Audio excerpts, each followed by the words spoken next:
happy that Professor Bart Rienties joins us today. He is Professor of Learning Analytics and the head of the Academic Professional Development Program at the Institute of Educational Technology at the Open University. And we could therefore say that he has a very close connection to practitioners because he's studying both how professionals learn and also provides innovative courses to professionals. And he's also a very valued member of the learning analytics community with influential work on predictive learning analytics and also on social network analytics, among other things. So we're very happy that he's here today to share his insights, and he's promised us to share his experiences with learning analytics adoption in higher education. So Bart, thank you very much for being here, and on to you. Okay, I'm just going to share my screen. So let me know if you can see my screen. Yes. Yeah, okay. So if you have, as Anushka said before, if you have any questions or if I speak too fast or too slow, just put it in the chat because now I can't see the chat anymore, but Melanie will just raise those points. So thank you very much for joining. And I'm really honored to be here because it's really nice to be able to reflect on what we have been doing at the Open University UK and what we've been doing the last 6 years. So first of all, a little bit of figures about the Open University. Let me see if this moves next. Yes. So if you look at the number of publications that were analyzed last year on learning analytics by Agenji in 2019, apparently the Open University has published most publications on learning analytics, which is nice to see. And also if we look at the more kind of high quality journals, if we look at Web of Science, it indicates apparently that the Open University has most publications in top ranked journal articles. And then the question, of course, is why is it that the Open University has so many publications on learning analytics? What's the unique thing about the Open University? And there's a quite nice review by Wakelin recently that has indicated one of the reasons why apparently the Open University is a world leader is that we've been working for the last 6-7 years with dashboards for students to basically make sense of their learning journeys, which we provide through teachers. We've been doing a lot of work on the so-called Analytics for Action initiative, where we are working together with teachers to try to make sense of all that amazing learning analytics. We've done a lot of work with module intervention and student intervention using learning analytics. And last but not least, but I think this is probably one of the most important things that the Open University has contributed to, is I think we were the first university to have an ethical framework of learning analytics by amazing work by Sharon Slate. So if you're interested in the work we've been doing, apparently the latest call is we have 265 papers on learning analytics. All our papers are publicly available on this website. So even if they're behind the paywall, you can just click on, for example, our recent study that we did on Black and minority ethnic students, just say, ping that you want to have this, and then we will make that available to you. So one of the reasons why I think the Open University has published so much is that the Open University is an amazing but weird institution. Let me just give you a couple of numbers to understand a little bit about the context in which our colleagues work in. So we're apparently the largest university in Europe, and 38% of all part-time students study at the Open University. More importantly, a vast number of our students don't have formal higher education qualifications to enter. In particular, I'm very proud that 55% of our students are in a way from so-called disadvantaged backgrounds. So they may not be necessarily well prepared to start a higher education degree. One of the myths of the Open University is that only old gray men and women study at the Open University, but I'm really proud to say that 66% of our new registered students are under the age of 25. And I'm assuming that with COVID, more and more students will come to the Open University. I mean, why would you, for example, want to study in Cambridge in an online environment if you can go to the Open University? We've been doing this open learning for the last 50 years. Another unique feature of the Open University is that 1 in 8 of our students has a disability. So we have to be really mindful of how we support students from different backgrounds with different learning needs. And furthermore, 3 out of 4 students at the Open University are already at work. So what we need, we're doing everything at a big scale, but our students are probably not as homogeneous in a way, if you like, than what you probably would go to a normal university. And at the same time, a lot of members of staff and students are basically working in one of our big companies. So another, I think, really unique space about the Open University, and this is a shameless plug to some of my other amazing colleagues over the years, is we do a lot of research in kind of networks of groups of people. So there are too many people to put into this picture. So I'm really grateful for all the amazing people who have continuously pushed research forward in terms of our learning analytics approaches.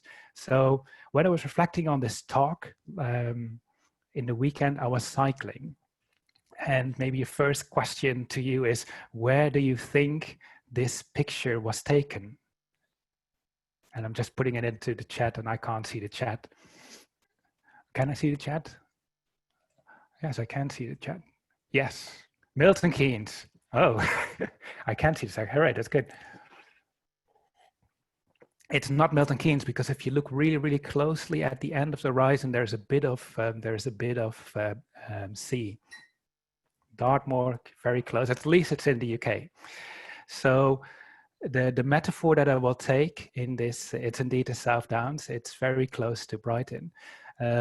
When you're on a journey in terms of learning analytics implementation, you actually do not necessarily know where you are on this journey. This sounds very, very philosophical, but when I was climbing one of the most toughest climbs in the South Downs, I was thinking about, okay, what have we learned in terms of learning analytics? And I'm giving, in a way, the main summary of this presentation in 6 bullet points. So I think the reason why the Open University has published so much over the last couple of years in terms of learning analytics is that on the one hand, we have received very clear senior management support in terms of pushing learning analytics forwards, that we thought, okay, it is really important to better understand the diversity of our students. I think another real key success factor has been our amazing teachers.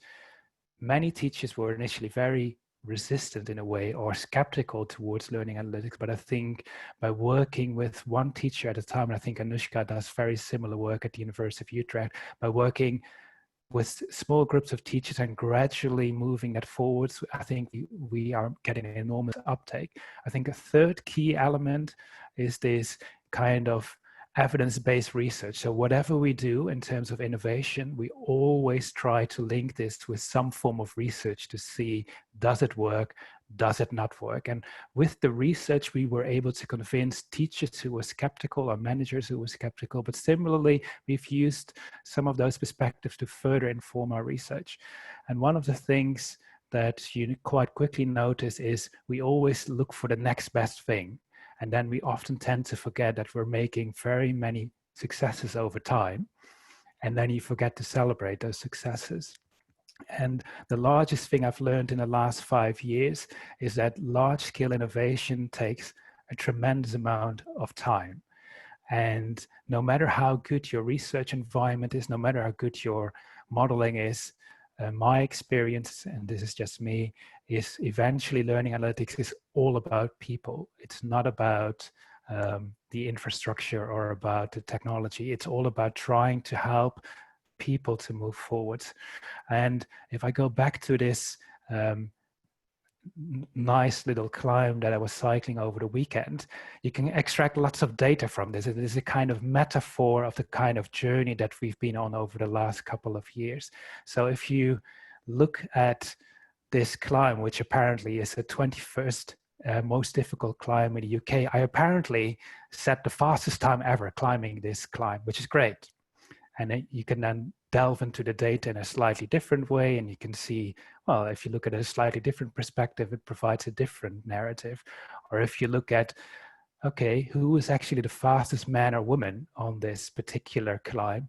It seems that I'm only 1909th person on this climb. And apparently I'm 4 minutes slower than all the others. So again, by providing all this analytics to you as a person, is this good? Is this bad? Knowing that I'm relatively slow?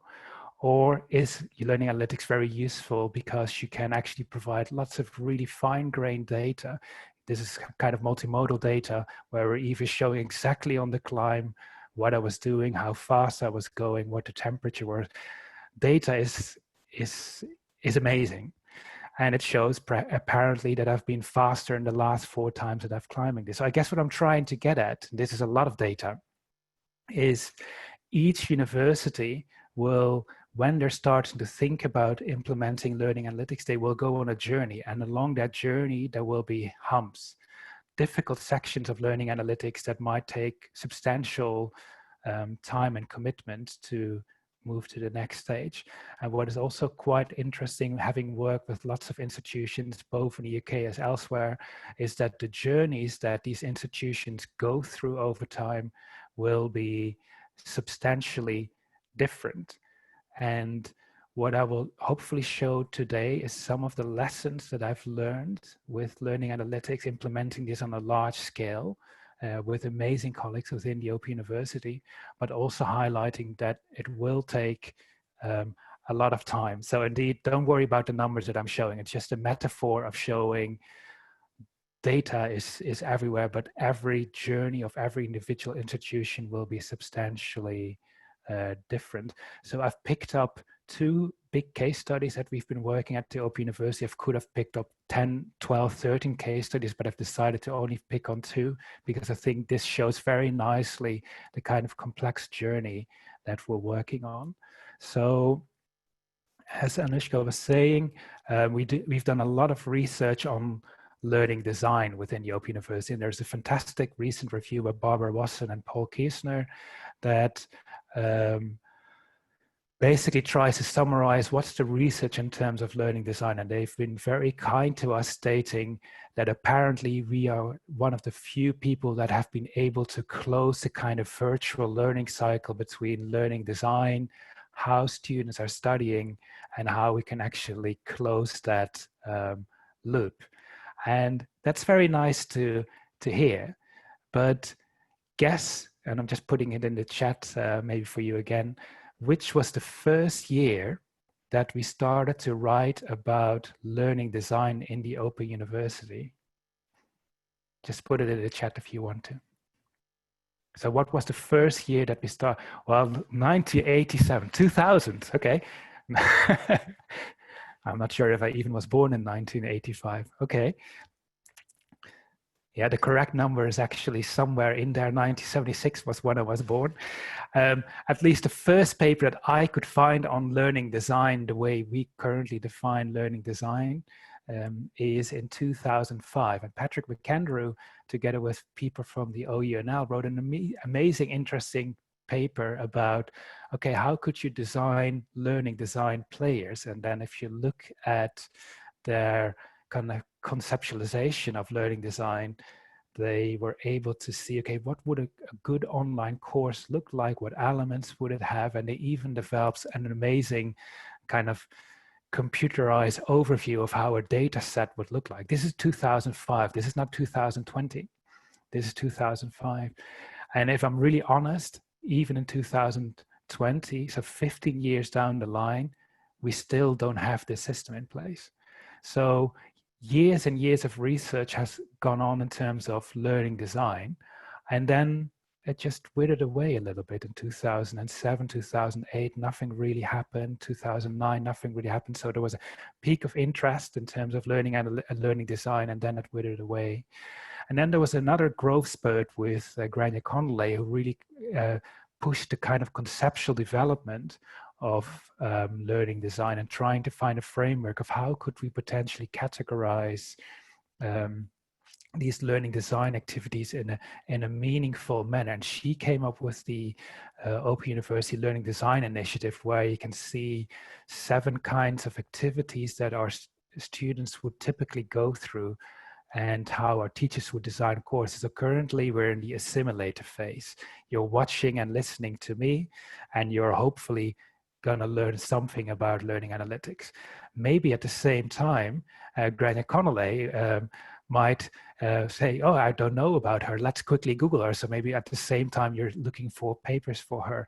Or maybe in the chat, you're indeed putting in lots of interesting questions about communicating. So what this framework has done is basically try to categorize in 7 different categories how teachers are potentially designing courses and what teachers are hopefully expecting their students to do. So after Grenier Conley, there was another growth spurt on learning design where Lisette Toutenel and I initially started to link this data with learning analytics. So the next slide shows 180 courses at the Open University and what kind of typical courses teachers design at the Open University. And what you see in this simplistic block spot is that most courses at the Open University have a very strong assimilative element. So lots of individual learning where students are writing and listening and watching. But there are also some courses where a lot of activity is so-called productive, where students spend a lot of time doing stuff. Or for example, course 75 is doing lots of interactive stuff. So based on that initial kind of blueprint, we further started to dig further into the details of all these models, and we further fine-tuned, okay, but how are teachers then designing this on a week-by-week basis? So the next slide shows you one example of a computing programming course. So here the teacher has started to break down all this learning design activity. So for example, in week 1, a student is expected to spend 10 hours reading about what is programming, what is introduction to programming, and then, for example, spending 1.5 hours trying to find what is programming in Java, for example. And then in week 5, a particular student is then expected to do some kind of assessment. And in this assessment, students were actually expected to program a little exercise. So the nice thing is this is a kind of a brain scan of a teacher of what he or she thinks students should be doing. And then, of course, you can, using learning analytics, you can start to think about, okay, are students actually following those processes, or are they doing something different? So the nice thing is when you start to think about linking this with learning analytics, you can start to weave in all those really interesting trace data that students leave behind, like feedback, like performance, like predictive learning analytics. So what you see here is basically the same visualization of those course activities, but at the same time you see a red line appearing, and that red line is basically the average engagement of students during those 40 weeks of courses. And amazing research by Koan Neugen was able to confirm that 69% of what our students at this moment in time are doing is determined by how we design our courses. So I'm going to pause for this for a moment, because it's in a way, I think, one of the biggest findings we've had at the Open University, because it implies that 2/3 of all learning behavior is due to how we design courses. And I always say to my teachers, rather than blaming your student for example, not passing the assignment or not finishing a particular activity, we have to think about maybe 2/3 of that reason is related to how we design courses. So then in follow-up research, we did further work where we also looked at the kind of designs that were available, what kind of teachers were designing particular courses. And because I've shown this already many times at conference, I'm not going to dwell into this, but what we found was the way that teachers design courses seems to fundamentally not only influence their engagement of behavior over time, but also fundamentally influence their student satisfaction and their student retention. So what we found, and this was in a way really interesting across our 111,000 students, that if you want to have happy students, if that's the goal of your institution, if that's what you want, the best thing to do is to give lots of materials and information and interesting, engaging activities to students. In particular, what you shouldn't give to your students is activities where students have to work together.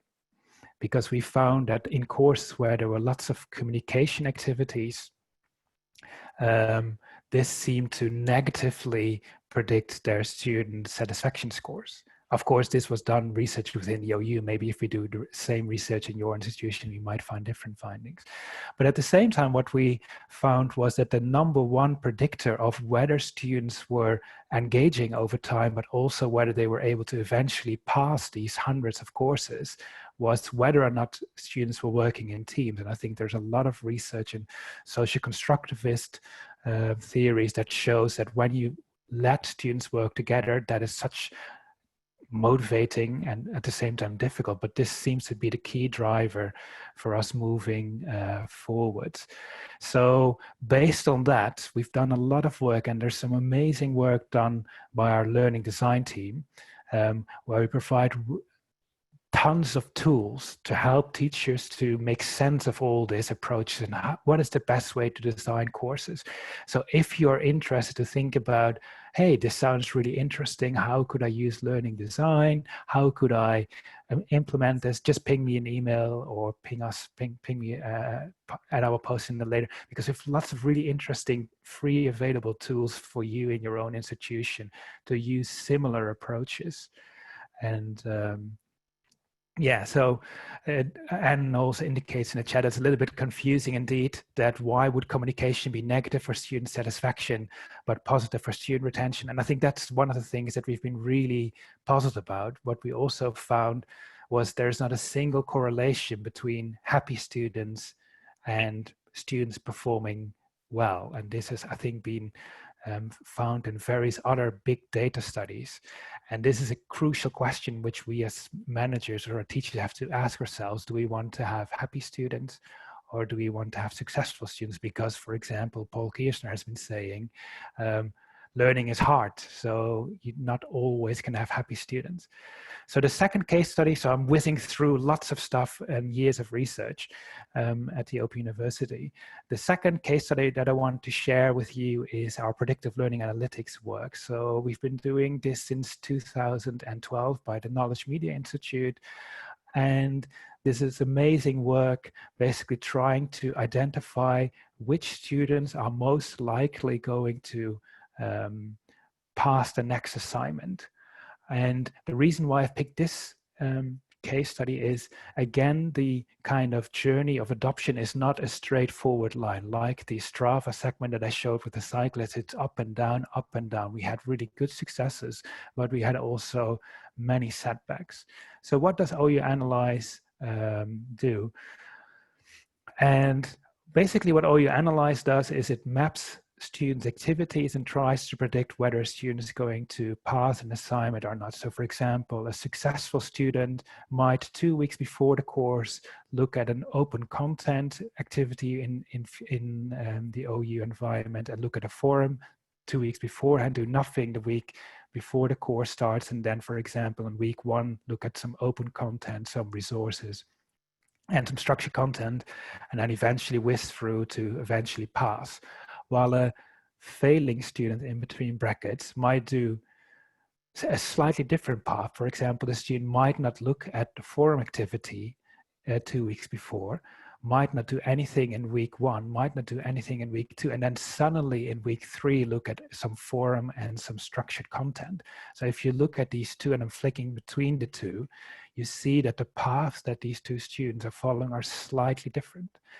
If you then map this not for 2 students, but for hundreds of students, you're able to define, and the next picture is quite scary, you find kind of successful paths towards the next assignment. And these paths will always be different depending on the characteristics, the learning designs, if you like, of the of students.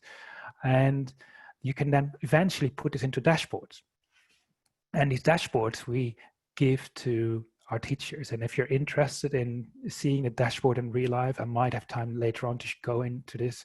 You can just go on this link and then you can just freely open this and go through this. So these dashboards we make available to our teachers, and teachers, because they know their students, they probably are in a good place to see, hey, why is, for example, the first student indicated as orange, and why is, for example, the third student indicated in red. So If we then look at this in 2012, we started with 2 modules. In 2013. In 2014, we had 4 modules. In 2015, we started to slowly upscale, and 58 teachers were given access to OU Analyse. And of those 58 teachers, 52 teachers actually accessed OU Analyse and started to make sense of this data, which is an uptake of 89%.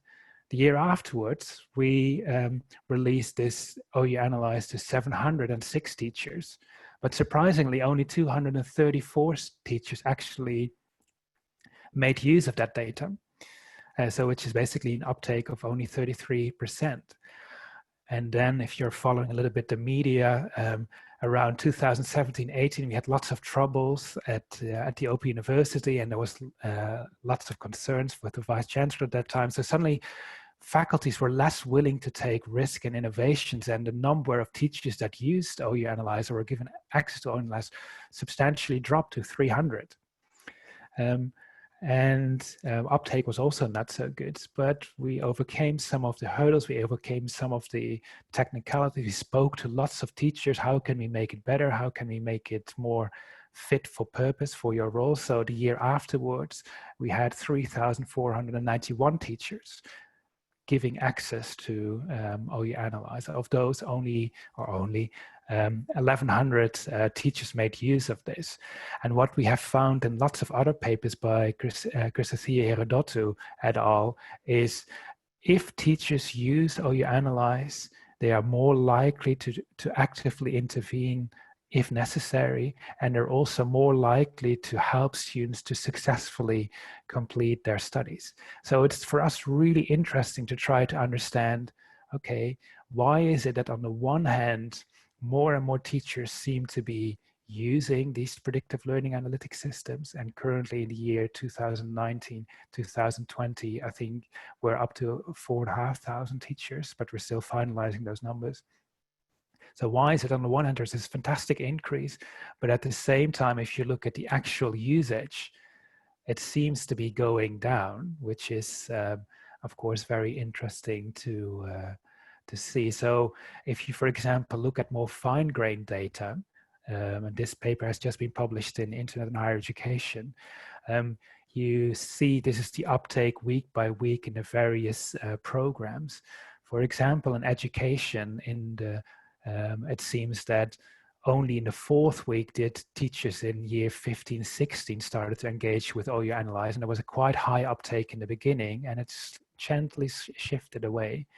And similarly in social science, 7-8% of the teachers logged in, and there seem to be always consistent over time. And what we've seen over the years is that there's always changing patterns with uptake. So what we've done is then using qualitative follow-up interviews is to identify, okay, why is it that some teachers or faculties are more likely to adopt these analytics, and why some are less willing to do this? And I'm going to pause again.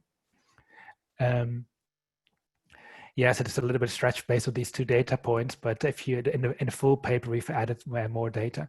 So thank you for raising that question, Brian. So what, according to you, could be one of the reasons why we have such different patterns of engagement between these different groups of people?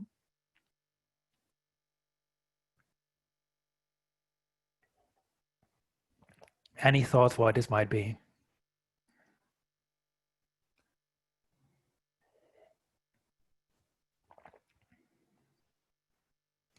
Yeah, age and experience, the content design, the skills of teachers, difference in available time of teaching, maybe the learning design. Yeah, changing habits is hard. Thank you for sharing that. Professional profiles, maybe work-life balance.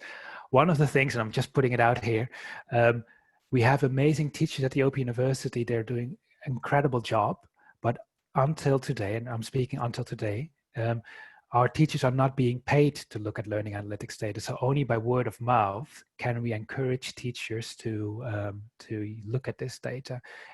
Hopefully in the near future, with the new contracts, we will ask teachers to actively look at this. But when we interviewed teachers, and also when we started to look at the different usage of teachers over time.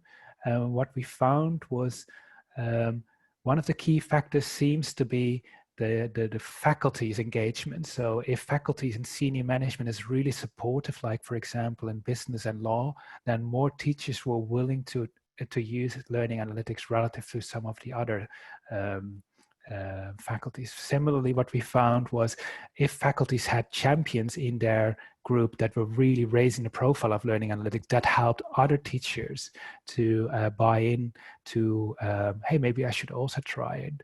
The third factor we found was the more we collated evidence that learning analytics worked in a particular discipline, the more that teachers were willing to buy into the argument. A fourth element that we found was some teachers had really strong digital literacy skills and were more kind of data savvy than others. And this seemed to be, in terms of professional development, a huge gap that we as a university have to overcome.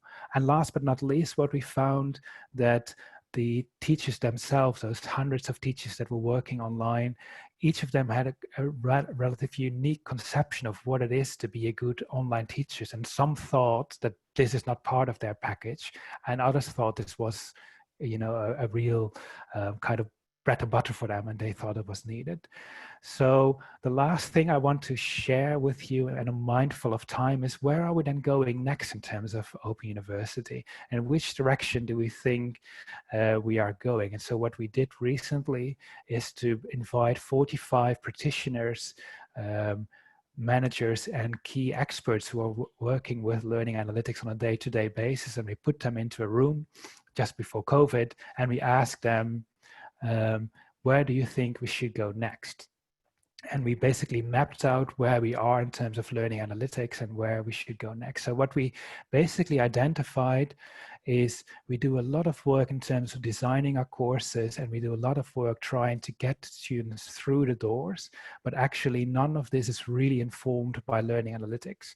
We do a lot of work in terms of using learning analytics in the first module that students study with.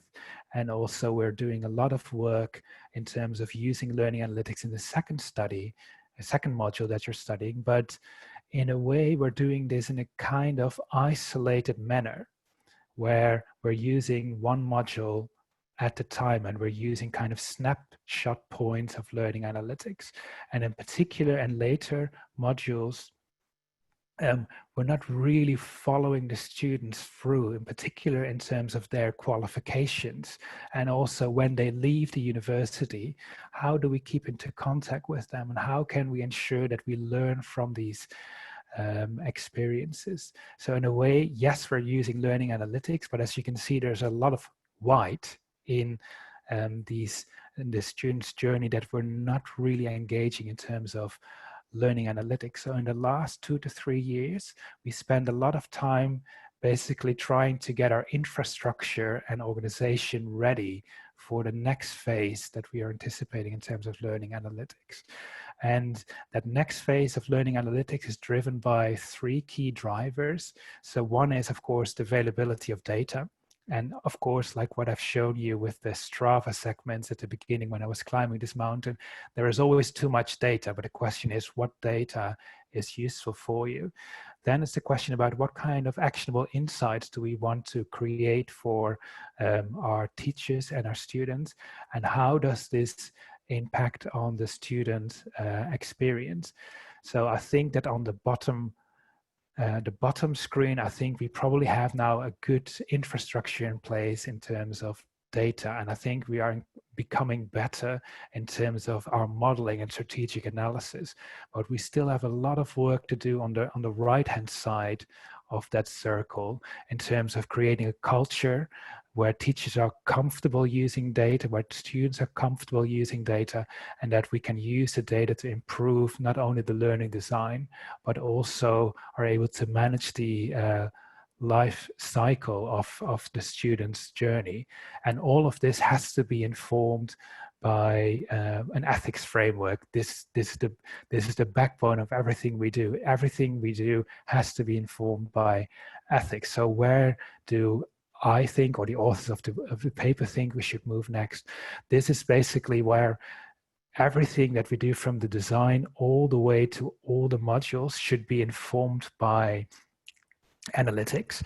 And this means that we need an integrated learning analytics solution where we communicate very clearly what we think is needed, but also that we communicate this very clearly to students. And we have to think about how can we start to personalize our provision to different groups of students, and how can we integrate all our designs over time. And then last but not least, and this is my own hobby horse, is how can we make sure that this is evidence-based. So a lot of our amazing teachers design amazing activities based on kind of gut feeling and wisdom perceived over the years, but I think what we need to become much better at is using the data to further improve our designs. So in a nutshell, what I'm trying to show you at the OU, yes, we publish a lot of articles. Yes, we apparently are doing lots of work on this field, but it is a very long process, and without senior management support and at the same time bottom-up support from teachers, it's quite difficult to get these things off the ground, and it probably will always go in kind of little growth spurts of peaks and troughs. But I think the key is bringing these evidence-based research together with practitioners to see what is working and what is not working. And some of the things I tend to forget is we have to celebrate every little success that that we get. And sometimes when you're on the peak of a mountain, you forget the long journeys that we had before. So where are we moving next? As I said before, I think we really continuously have to reflect on our ethics. We have to reflect on, okay, how can we make sure that our teachers are ready for this new world? And how can we make sure that our students are ready for this world? And the final point that I would like to make, which Paul Kirchner raised, is he indicated that the Open University is doing great work in terms of all this optimization process of learning design and learning analytics. But his point was, and I agree with him, is perhaps by just optimizing everything, we're optimizing the record player. And maybe rather than optimizing the record player, we should think about completely different systems. So I'm really looking forward to your questions, and apparently people remember only the last slide. So if you remember the last slide, please think about organ donation, because I'm a transplant patient, and anyone, even if you don't want to become an organ donor, great, think about it, but at least have the discussion. So I'm looking forward to your questions and looking forward to hear your ideas. So thank you very much for your attention. Excellent. Thank you so much for a great presentation. Sorry, my toddler decided to have a meltdown right when you finished, so you can hear him in the background. So we're going to go ahead and open up the floor for discussion. So if you have questions, you can put them in the chat box or the Q&A window. The Q&A window is particularly beneficial because you can go upvote, or you can raise your hand and we can unmute you so you can ask a question. So just to start off, I'm going to go ahead with the most popular questions in the Q&A window. So the first question comes from Van Roo and is, how do you get buy-in of OU senior leadership to go on the learning analytics journey? That is a very good question. So if I go back to this slide, shameless plug to Belinda Tynan, but when Belinda Tynan joined in 2013-14 at the OU, she really had a strong vision. Okay, we need to push learning analytics forward. And she really invested a substantial amount of time and support and developed a team of people around her that were really pushing forward the kind of learning analytics space. And I think if we go back to this slide, many of those people that I mentioned, let me just see if it is one, just trying to remember where we were in terms of the pictures. So Belinda Tynan basically brought, as a Pro Vice Chancellor student, she really brought lots of people into this room and really pushed the agenda. So it's easy to get the first buy-in, but of course now the question is, we've been doing this for 6-7 years. How do we ensure continuous buy-in? Because sometimes our current Pro Vice Chancellor rightfully says, why should we invest even more in learning analytics? We already have amazing learning analytics. So thank you for that question. Excellent. So the next most popular question we have, the stat that you showed, about 69% of student engagement depends on instructional design, is a really interesting statistic. So Carolyn would like to know, what is the variability of that? In other words, she imagines it might be different for different students. Yeah, that's right. So, sorry, I think I've now lost my screen. If I go back to this one. So in the work that we did with Kwan Neugen, and let me just bring the paper up. I don't know, can you see my screen? Yes. Yes. So if you go in the actual paper, the reference here, and I'm happy to share it afterwards as well, is we did a fixed effect modeling with 68 different modules. And indeed, there are substantial differences within modules, but also substantial differences across modules. But overall, it seems to be the case that in general, this kind of 69% seems to hold across these 60 modules that we initially analyzed. And Kwan Neugen, in a follow-up paper that that I briefly, shamelessly put on here, we repeated the analysis with 400 modules. It's this paper, and we basically found very similar results. So if you want to read more about it, find the link, and I'm happy to post it afterwards if you just tag me on Twitter. Excellent. So this is a question coming from Norman and Cassie. They are asking about, in your implementation of learning analytics, what are some of the ethical concerns you encountered and how do you deal with them? And Cassie added to that, she's curious about the ethical framework here. Yeah, if you just Google OU University ethical framework in Google, it's publicly available on the Creative Commons license. So I don't know if anyone could just post it in the chat and then you can find it. So we have 8 principles, and apologies, this was 6 years ago. I don't remember the 8 principles by heart, but if I translate it in my own words, what we basically try to do is to say and have a grown-up conversation with the students is we don't want to do harm. We want to basically help you to be successful as a student studying at the OU University. So what we have basically tried to say is we have certain characteristics that we think are your characteristics, which we don't will take into consideration. So for example, your religious beliefs or your ethical background, et cetera, or I don't know, I'm just making this up while I go along, whether you like wearing lycra on the weekend or not. Some of those data we may or may not collect. And we are on a half-yearly basis working with the Students' Union to see, okay, which characteristics do you think are sensitive and which data can we use and which data can't we use? So we're continuously revising that ethical framework with the students. And because I can't see the chat, I'm hoping that somebody has already posted that in the chat. So it's a kind of continuous dialogue that we've established based on the 8 principles that are outlined in the proposal. So it's basically do no harm, but I'm not the ethics specialist. If you really are interested, Sharon Slade and one of my other PhD students, Mina Kora, are doing some excellent work on this at this moment in time, and I'm happy to post more papers later on. Excellent, thank you. And it looks like Anushka has been posting links in the chat window for anyone who's interested. Okay, the next question comes from Cassie. I just checked the panelists. I don't see anybody with their hand raised, but again, if you'd like to ask a question live, you can do that. The next most popular question is from Cassie, and it is, what type of resources are needed to develop dashboards like this? So this is resources in terms of personnel, skill set, funding, or other. Ooh. I don't know if anyone from the Knowledge Media Institute is amongst the 180 plus participants.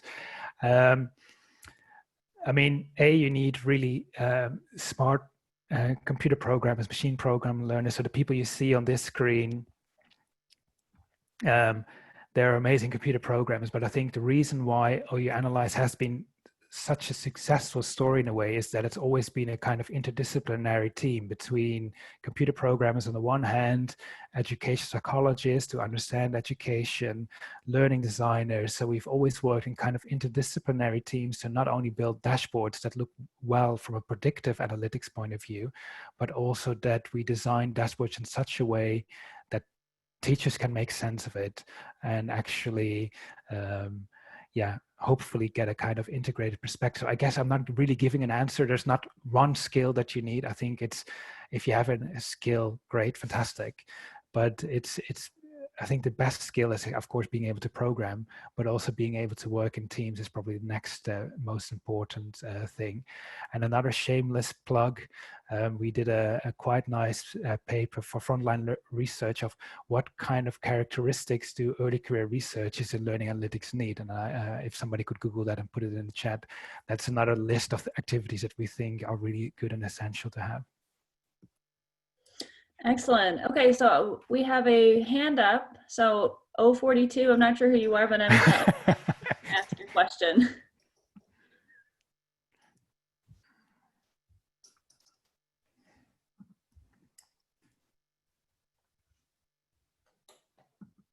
I think you just have to unmute your mic. Yeah, I've allowed you to be able to unmute yourself, but I can't actually unmute you. Okay, so do you hear me? Yeah. Yeah. So I come from Thailand, and we are doing a project about learning analytics. So I just want to know, do you have any recommendations for the beginning phase of doing learning analytics? What I learned from here, the first thing is that I have to get buy-in from the senior leaders, which I think it will be okay, but I don't know if there are other things to recommend us. Thanks. Yeah, so I mean, I would Google analytics for action. That's how we basically started the kind of growth spurt in learning analytics. So we initially had some really interesting, wild ideas of dashboards. And I think the reason why it worked, why we've grown so quickly, is that these dashboards were shared with teachers and different groups of teachers that were working on these modules. And it's very similar to, I think, some of the work that Anushka is doing, is start small with a couple of teachers and then slowly build your dashboard, slowly work with them, share also some of these activities with your students, rather than going, oh, let's spend 3 years in a dungeon designing the ultimate dashboard and then realizing that no one really likes it. And by working with initially some small groups of teachers in different departments, you get hopefully some buy-in, and then eventually you can start to scale. And I think this is also highlighted in some of, I mean, in this simplistic slide that I shared here is by, I mean, I didn't even include 2012 and 2013, 14, but starting small is, I think, the way forward. But then there's always a tension with senior management wants to see big results. And when you're starting with the bottom, it's always difficult. How do you balance the two? But that's my advice. Start small and then gradually build this over time. Yeah, thank you. I'm going to read that. Good. All right, so the next question from the audience is from Amin. So Amin, you're allowed to unmute your microphone and ask your question now. Okay, thank you. Great presentation. So looking to the data that you're basing this analysis on, which is coming from the kind of the browser logs and surveys and a couple of other things, maybe teacher evaluations of the student performance. I'm currently working on evaluating also performance of the design or engineering student through the use of the EEG. I'm thinking if you're considering using this kind of physiological measures to incorporate into the kind of as an objective way of measuring the performance, or how is that could be incorporated into the study? Like, do you see any way of incorporating that, or to have it as a maybe suitable measure to incorporate that? I don't know if you have any information about that. Thank you. Yeah, I think that's a very great question. So of course, when you only have 30 minutes, you can only speak of some of the elements. So we have been using eye tracking to put students in labs and then follow how they're reacting to data that we're providing, also Garen Hilaire, who's on this picture, he has developed a sentiment analysis technique to automatically mine emotions of students when they're writing text. Thomas Ullman, another shameless plug, he's been developing approaches to automatically mine using NLP, whether people are using critical thinking skills. So of course our context is slightly different because we teach at a distance, so it's quite difficult to put students in a lab and use sensors. We do this, of course, in an experimental design, but we can't do this amongst our hundreds of thousands of students. But it's definitely something we do on small scale-ish studies. We're currently also mining video calls with students that we are currently analyzing. How can we better support these? So these are all kind of small projects that are slowly progressing over time. It's a little bit like the initial graph that I showed here, like we're making small progress in this, but it's very far from kind of major production environments that we ideally would like to go to. This probably is like 3-4 years down the line. So thank you very much, Eamon, for that question. Excellent. So I think we've got time for one more question. I know there's about 22 open questions in the Q&A box, and I've written down several more. So please feel free to follow up after this, either on Twitter or via email. And Bart, I'm happy to email you these questions to you as well. So Irina, you had your hand up next, so you can unmute yourself and ask your question now. Hello, thank you for the presentation and sharing your knowledge. I have a question about resources, actually. So in the COVID time, one of the main challenges for like traditional schools going online was to be able to create resources that are adapted for online learning, and it takes more time to create such a resource than the traditional teaching. And I was wondering, how do you go with that? Do you allow teachers, do you facilitate sharing resources? Do you accompany them to create the resources? And are learning analytics used to evaluate whose resources are really good so that teachers can just contact their peers who have good resources? That's an excellent question. So one of the reasons why I'm such a big fan of learning design is that it allows teachers to share and compare their resources, and it allows us to basically see which kind of learning activities are really useful for which kind of context. So on the one hand, we do a lot of kind of community building. So if you Google Open Learn or if you Google Future Learn, we provide hundreds and thousands of free online courses to the wider community that anyone can use. And of course, we're also tracking the success of those courses. So one of my other PhD students, another shameless plug, Saman Rizvi, is currently analyzing which kind of activities in terms of Future Learn are really working for which type of student, depending whether you're from Thailand, Russia, Greece, or whatever. So yes, we're tracking that, but I think a really interesting methodological question is, how do you know that something is really popular or good? And how do you know that a particular learning unit is being rated successful or not? So we're currently not collecting that kind of data yet, but it would be really interesting to see, if we go back to this computer programming course, are students learning most about a learning activity in week 1 on assimilative activities, or is it week 5? I mean, that's really fascinating, and it would be really interesting to do more research on that. So thank you for your question. Thank you.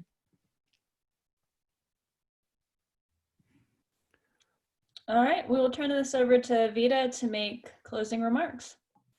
Thank you, everyone. So first of all, thank Bart for an excellent presentation. This was really, really great, and I hope everybody enjoyed as much as I enjoyed the presentation. And the presentation will be posted, obviously, on YouTube, Solar YouTube channel, and I think this will be an excellent resource for other people who want to see, you know, how it looks like when you implement analytics and reflect a bit, you know, quite down the line. And thank you everybody for attending. So once you close the window, you're going to see a survey for you know, about the the webinar, and also you can suggest topics and presenters they would like to see on the future ones.